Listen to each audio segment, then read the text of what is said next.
Good morning, everyone. Dr. Victoria Scribo here, speaking to you from the Seers of Transformation Healing Center in Wareham, Massachusetts. I wanted to do some cards on an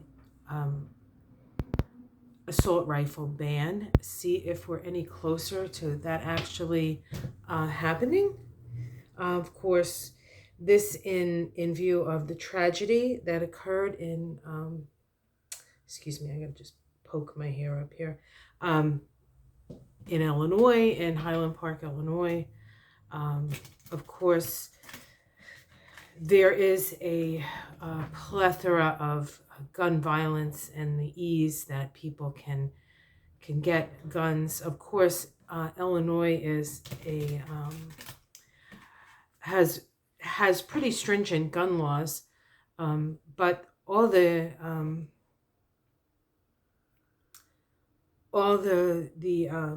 states around it have lax gun laws, and so most of the guns that go into places like Chicago or where people have access to these high capacity magazines or high capacity guns come from other states. Of course, we just had some gun legislation for the first time in 30 years. But it was very mild and meek, but it was in the right direction. And a lot of that was on waiting periods, and in this case, they wanted to raise the age, they didn't raise the age, they did some stuff for mental health, et cetera, et cetera. And I think that this shooting, unfortunately, or I guess fortunately, it's unfortunate that there was a shooting, but the fortunate part is, that's not enough. And of course, we all know that's not enough. We don't have to have 7 people killed and like 40 injured in order for us to know that that's certainly not enough. Most people know what needs to be done. It's just that there isn't the political will to do it. Mostly because of the gun lobby and all the money that these politicians get from the gun lobby. But will there actually be will there be an assault weapons ban? Will this lead to, say, an assault weapons ban within the next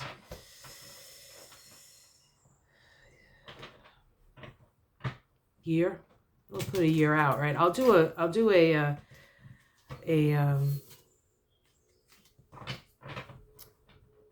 Celtic cross. And what I'll do is I'll put a picture of this, if I can, at the beginning of the the beginning as the picture. I don't have a camera where I can pull things down. I'm doing this on my phone, so you'll just just go along with me. All right, will we get an assault weapons ban? I know I'm shooting for the seats, I'm shooting for a home run here. Okay, so we have this here. There is the seven of Pentacles. The Seven of Pentacles, to me, symbolizes the beginning of something, or the process. Something is still in process. We have this little plant coming up. This guy is perhaps doing energy work on it or tending to the plant. And we have all these connections underground. So there's a lot of stuff, that connections underground, that are nurturing the plant, but the plant itself is small. So let's see what the challenge is. The challenge is the Five of Pentacles. This is loss, this is bankruptcy, sickness, ill health.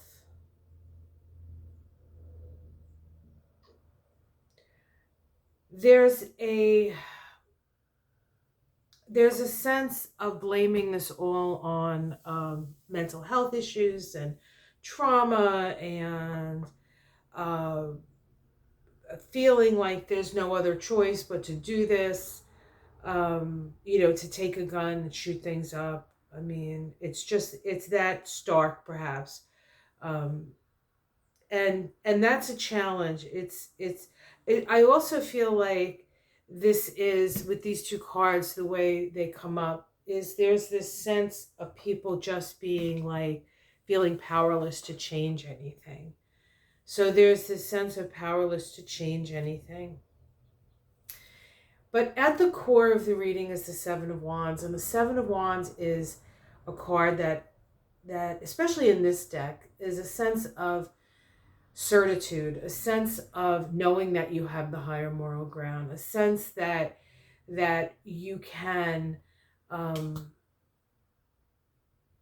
be in your space of certitude and fight off all comers as it comes. So we have the moral high ground here, which is not a hard thing to say. In the past, we have death. Of course, that's it. Transformation, change. So that is probably what happened with the first gun legislation we've had in 30 years. There was a change due to death, right? In the sky, we have the Page of Cups. So this is an offering. This is a bit of a peace offering, but it's not much. It's just the beginning. It's just the beginning. Let's see the immediate future. We have the Lover's card. So we need to come to an agreement. We have a choice. We have a choice. There's a choice to be made. We need to come together where we have commonality here. How it's seen from the outside. We're seen here in America as lethargic, or there is a sense of disempowerment with this card. It's like a too many good things, too many opportunity, right? But really, in America, that's what it seems like. It seems like we have all this opportunity, from the outside, and certainly much more opportunity than other countries in the world, right?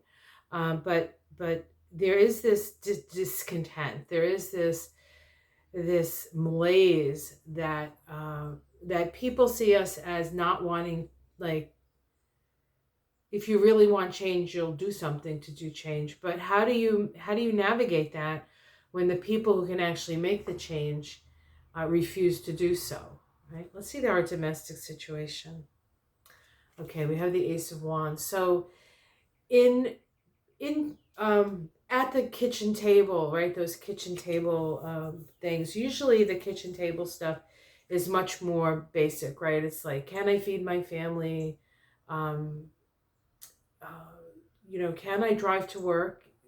Can I afford to go get that procedure I need to get because I have to pay for my medical stuff, right? So it's the living stuff, but this is also a kitchen table discussion now.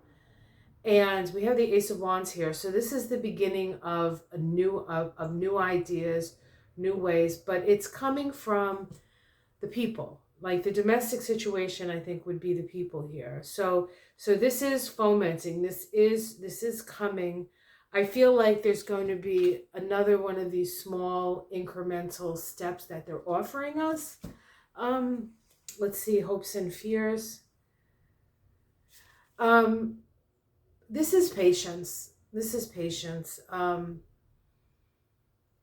don't know if it's a hope or a fear, but it is this sense of things perhaps aren't happening fast enough for most people. And then we have the Devil card as the outcome.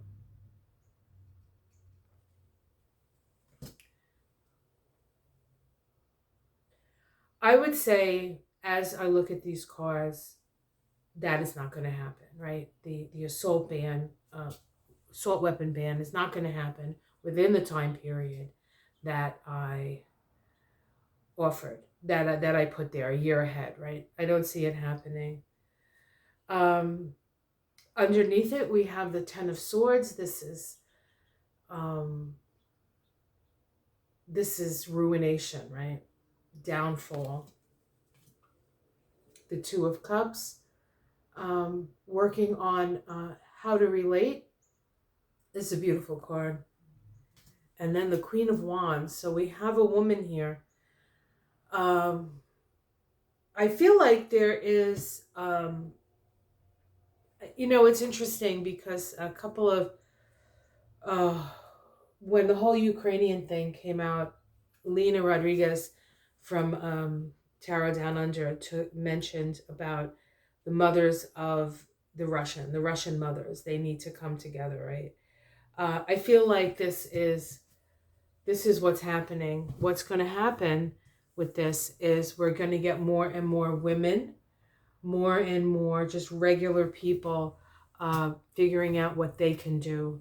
It can also, I think it's going to also, as people see what's happening, people are going to be more aware of their environment. They're going to notice when people are sort of, because a lot of this stuff is done in plain sight. It's not that sneaky. I mean, this kid was on YouTube, doing all this weird like death cult stuff. So it's, the information is out there, and I think what's actually gonna happen is we're not going to get an assault weapons ban within the next year.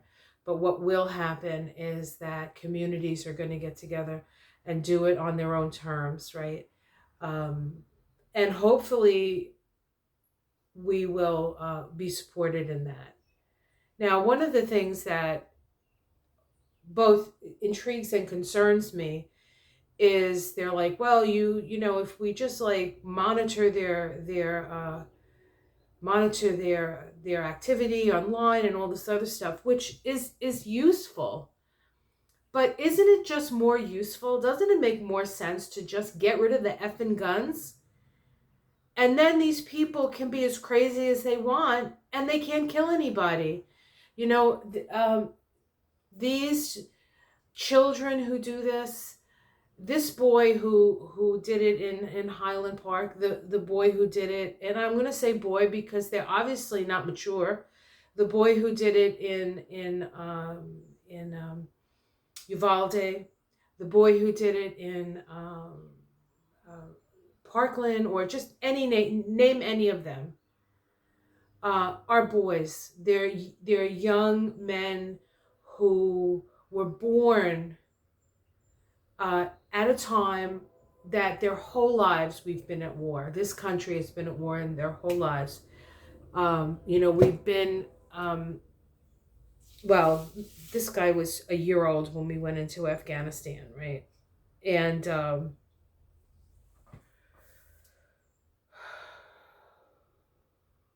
no, we went into Afghanistan in 2002.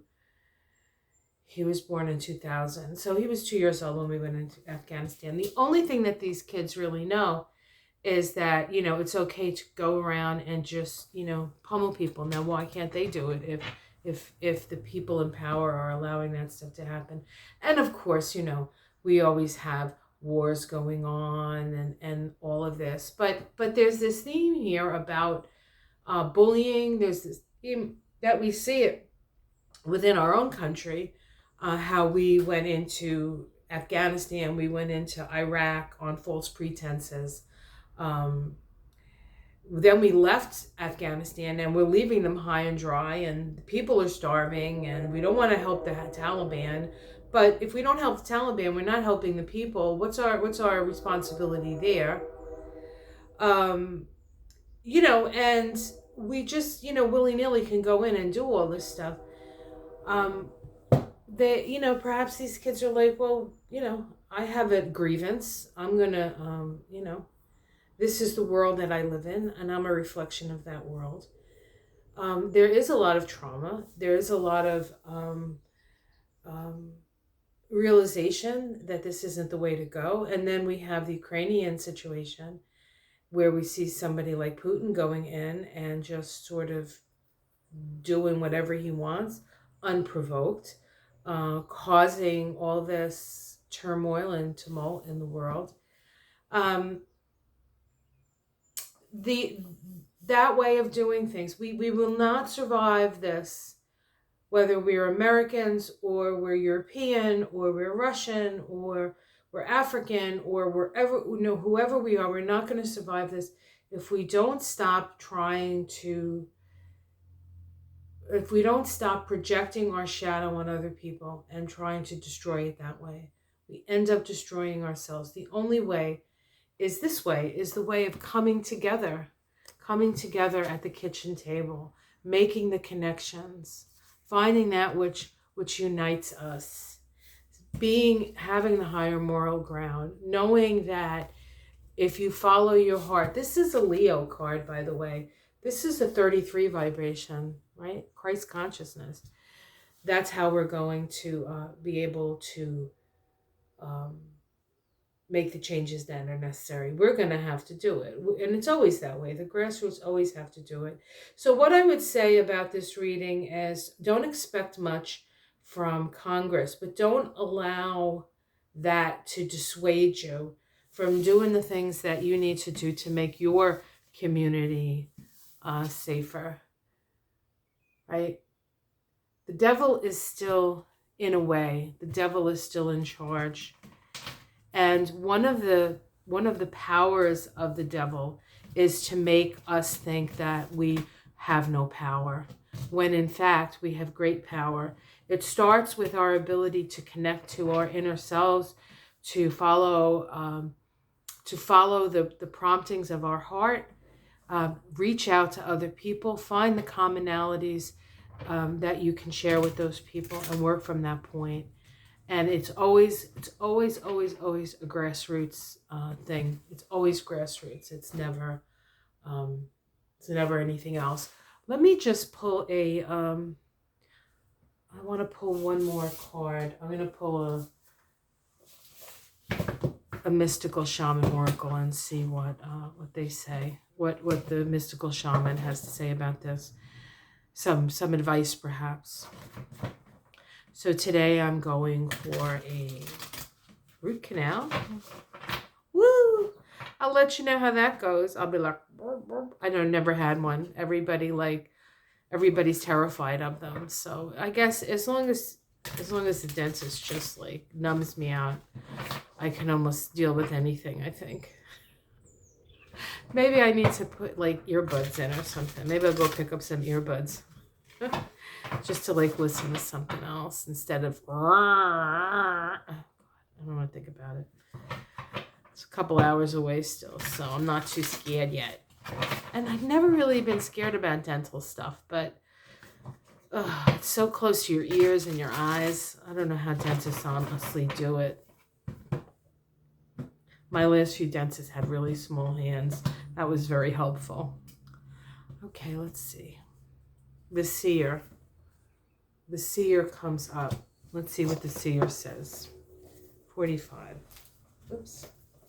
Let's try to read this. I'm doing it upside down. That's not going to work. I was always in school. I never cheated. I didn't really have to because I was studious and I like to learn. So, you don't like to learn about everything. So, but I never could cheat because I didn't have the eyesight. Or reading upside down, I couldn't do that either. So it says the seer represents the capacity to reach beyond the obvious details of the life into the hidden realms where information is available to those with the discernment to perceive it. This symbol represents psychic perception, intuition, and the capacity to know something without prior exposure. The seer knows the truth, always seeks truth beyond all else, and sees reality as it truly is without judgment. The seer can read between the lines and understand what is not being said. He represents the power of clarity and being able to recognize patterns. And I think that's very important, the idea of recognizing patterns.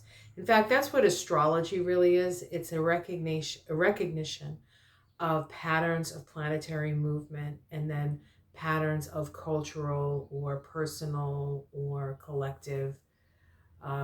What are we experiencing? How does that line up? We have Chiron in Aries right now, so it is about the the question of personal, the rights to yourself, the rights to be who you are. Not necessarily the rights to have a gun, but some people equate their rights to who they are to their ability to have a gun or defend themselves. Um, and if that is your thing, then you can have a gun, but you don't need an AR-15. Nobody needs an AR-15. Nobody, right? So we don't need military grade weapons in this country. We just don't. The invitation. The seer invites you to trust your intuition and follow it as it leads you forward. You may feel lost when it appears that your hunch has taken you in circles or even through a maze, but the hidden realms don't follow the rules of a two-dimensional map. Trust your gut and allow your perceptions of your circumstances to widen to include the nuances and subtle cues that you normally miss if you take things at face value. The seer has gifted you with his magic. You're exactly where you're supposed to be.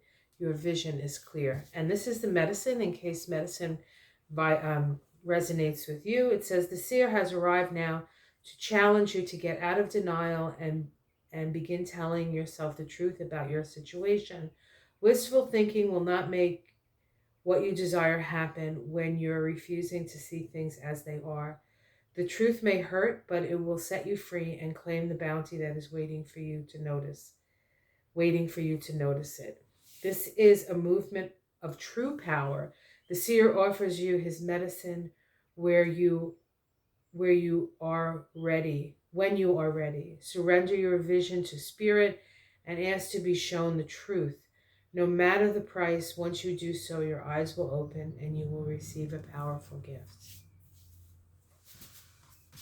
Okay, well, hopefully that's a little helpful anyway. All right, guys, have yourself a wonderful day. Please like and subscribe. If you'd like a reading with me, astrology, Kabbalah, or just astrology, you can reach me at my website, thesiegeoftransformation.com. There is a link in the descriptor. All right, guys, take care. Much love. Namaste.